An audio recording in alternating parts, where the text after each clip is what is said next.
Seni tari itu sebenarnya kalau dari istilahnya itu kan sebuah susunan gerak-gerak ritmis yang indah atau gerak-gerak yang telah tersusun dan telah mengalami istilahnya ada maksud-maksud tertentu, ada informasi-informasi tertentu yang diselipkan lewat komunikasi gerak, itulah yang disebut dengan seni tari.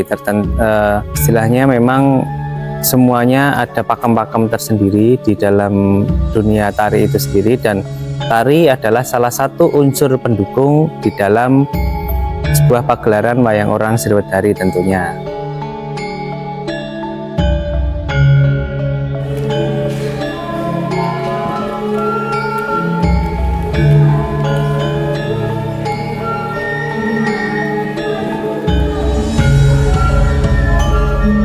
Wayang orang Sriwedari ini dari yang umurnya sudah 114 tahun pada tahun ini itu dari dulu memang punya lakon-lakon sekitar hampir 200 lakon yang telah dibukukan.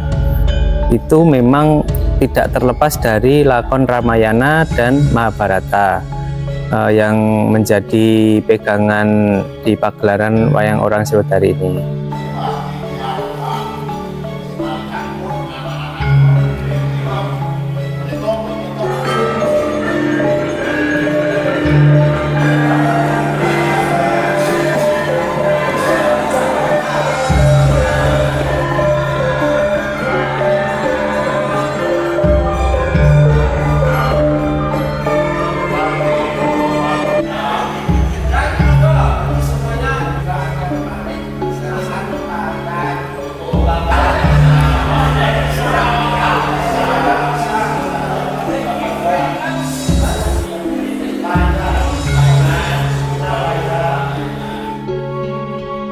Kalau saya untuk pemilihan sebagai orang yang mau didapuk atau dijadikan aktor itu, saya melihat satu dari dandar itu dari postur, termasuk juga wajahnya juga. Kemudian bagaimana setiap pemain itu mempunyai kemampuan yang dimiliki, itu harus diposisikan di porsi yang tepat.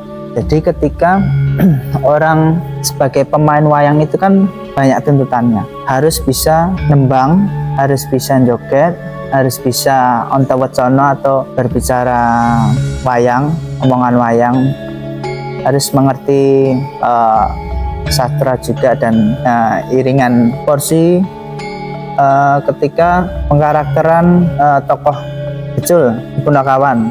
Nah, itu juga penting. Jadi bagaimana si aktor itu mempunyai kemampuan untuk membanyol atau komedian. Nah, karena setiap wayang itu tidak semuanya bisa berkomedi, melucu gitu, enggak.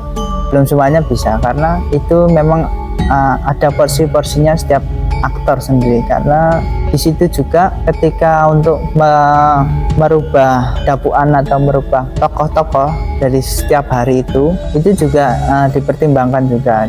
Jadi harus dikhususkan itu, karena mindset orang ketika wayang tokoh karakter tersebut itu tokohnya Janoko beda yang ganteng. Jadi jangan sampai menghilangkan mindset tersebut, karena itu bisa jadi bunuh diri nanti ketika kok Janoko nggak ganteng gitu kan.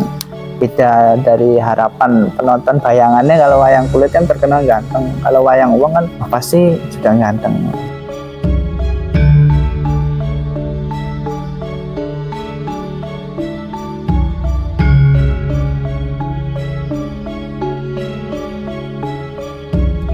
Kalau perbedaannya, kalau yang dulu itu betul-betul klasik, jadi istilahnya wayang itu kalau lebih ke gerak menurut saya. Jadi kalau dulu itu masih sederhana gerakannya, tapi dalam penyampaiannya lewat bahasa itu yang lebih diunggulkan.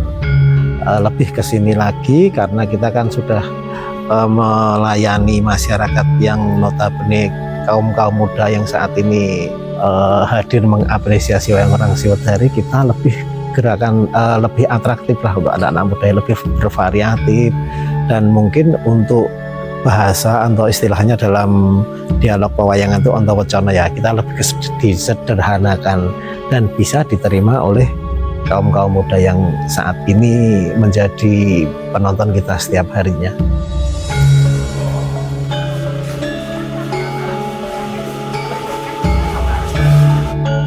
Ya, jadi kalau menurut saya ya, menyutradarai, khususnya saya sebagai sutradara muda yang meregenerasi dari sutradara sebelumnya dan melihat dari bentuk-bentuk penggarapan dari sebelumnya, kemudian saya pertimbangkan dengan keadaan di masa sekarang, yaitu masa-masa sekarang itu kan sudah tidak lagi tentang banyaknya wejangan yang mengungkapkan lewat ucapan antawacana ya, antawacana atau wejangan. Karena wayang orang Suwet hari ini adalah salah satu-satunya pagelaran wayang orang di Indonesia yang dipagelarkan atau dipertontonkan atau dipentaskan itu setiap hari kecuali hari Minggu. Ini saya kira menjadi ikonik sebuah kebudayaan, sebuah pagelaran pementasan yang sekarang ini menjadi masuk dalam wayang orang Suwet hari ini Museum Tak Benda, terdaftar di dalam Museum Tak Benda itu. Artinya dari hal ini kami berharap lebih selalu dilestarikan dan dikembangkan lebih lagi sehingga menjadi bisa menjadi salah satu ikon tidak hanya di kota ini tapi di bangsa Indonesia ini.